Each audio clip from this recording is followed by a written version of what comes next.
ازيكم، تعالوا نعمل مع بعض تقفيلة المنديل.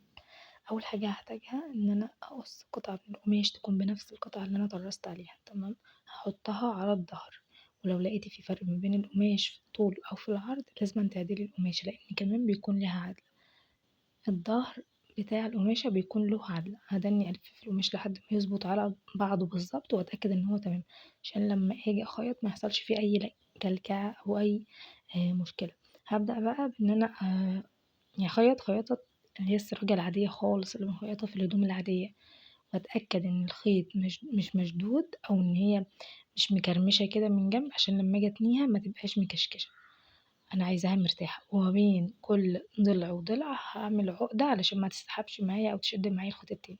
بعد ما اخلص الاربع اتجاهات، في اتجاه هسيب منه حتة صغيرة خالص ان انا اقلب منها بس المنديل، حتة صغيرة على قد ما تقدروا ان هي تكون صغيرة يكون افضل.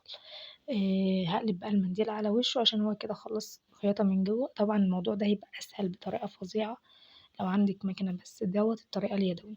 في ناس بتحب تسيب المنديل كده بالشكل ده، انا هحط عليه الجوبير. تمام، ما بحبش النفخه اللي بتكون في الاطراف دي، فهحط عليه الجوبير دوت. الاول ان انا هقفل الجزء ده، والطريقه دي موجوده على القناه في فيديو تاني. هي اسمها تقفيله المنجد، بتاخدي جزء من قماشه وترجعي للطرف التاني وبعدين تشدي، فالقماش بيظبط معاكي كأنك مخيطه من جوه. ده شكل الجوبير. بصوا يا جماعه هقول لكم على حاجه، الحتت دي يبقى فيه حتت كده يعني تخينة شوية في الجوبير، الحتت دي صعب انك تخشي فيها بالإبرة كده، بتوجع جدا، فانت حاولي وانت بتخيطي تتجنبيها تماما. وده كان شكله، قولولي بالجوبير أحلى ولا كان من غيره؟